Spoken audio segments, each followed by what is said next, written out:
Hello students, this is Mr. Ton and I'm going to go through the Get Set Go with you about the grammar revision. What we are going to talk about is present and past participle phrases. So you can refer to your NTP 3A page 82 to 85 and also your grammar book from page 49 to 57. If you want more resources, just find your English teachers. They should be willing to help. First of all, for present participle phrase, we use that when we talk about the reasons. Here is one example.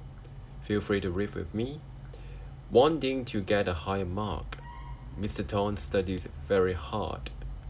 Okay, here we can see that Mr. Ton studies very hard for a reason. It is because he wants to get a higher mark. This is the reason. So now you can see that for present participle phrase, there is the ing after the verb. Actually, for all these phrases, you will start the sentence with a gerund or with a verb of ing form. So take a look of the bottom column. Can you see the little red box? Take a look of the sentence there. Mr. Ton plays games, okay, because he wants to be happy. Now, can you use around 10 seconds to think about this question? How do I make this a present participle phrase?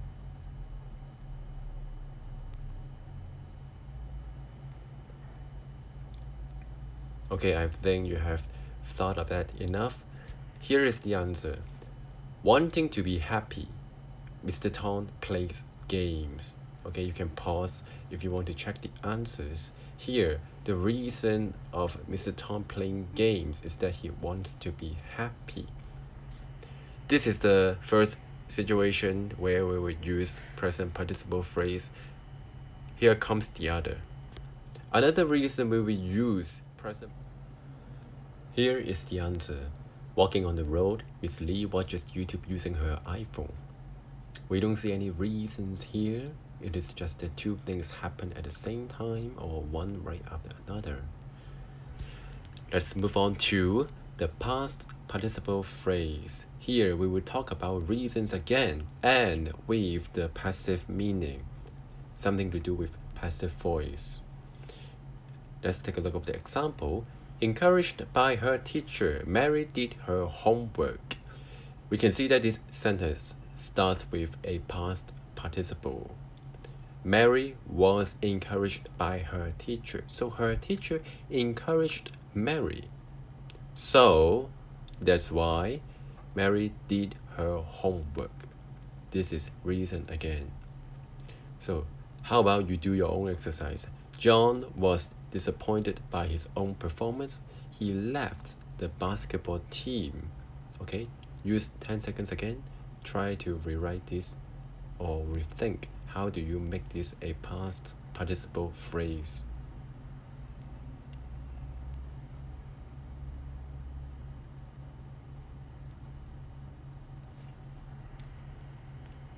Got it?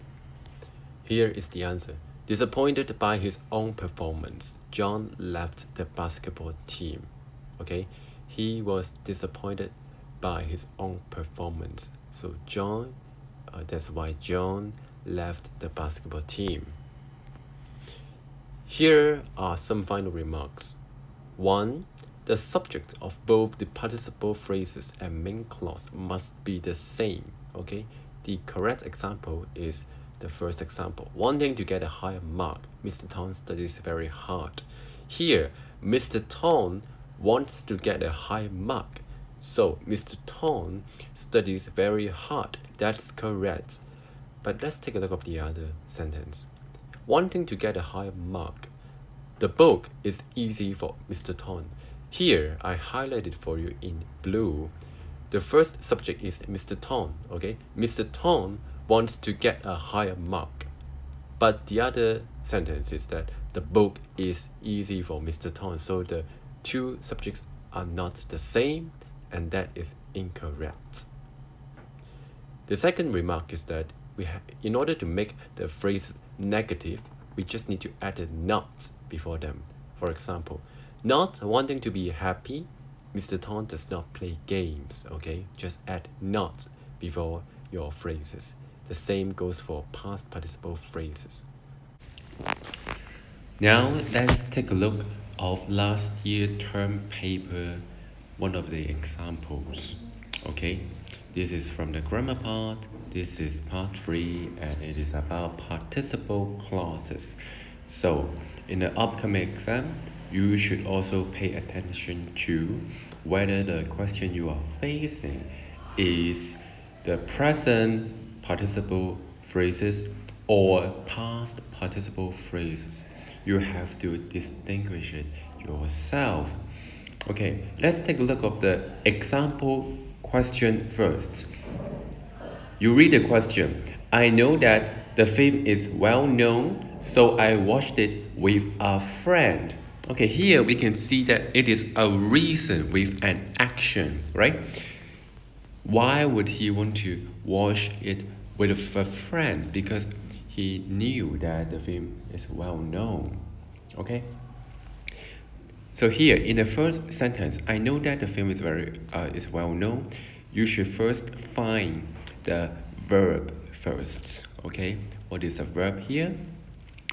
The verb is supposed to be know, right? Know. So you have to add the either ing or made it a past participle. Here the case it is actually the ing. Alright? Knowing that the film is well known, and then comma, and you will add I watched it with a friend. Okay, take a little bit of time and think about this question. Okay, first identify whether it is present or past participle. Then you will add the ing after it because you know that it is present participle. Still remember for past participle, usually it would be about the passive meaning. Okay, you can do the other questions here, but I will move on to question 4. Let's take a look of question 4 first. She uses her powers and escapes the prison. You see that she uses her powers, and then there is the and, okay?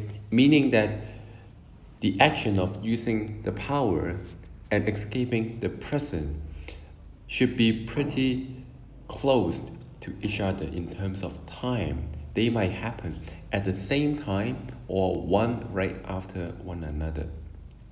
So here, once again, we would use either present participle or past participle. In this case, it should be present participle.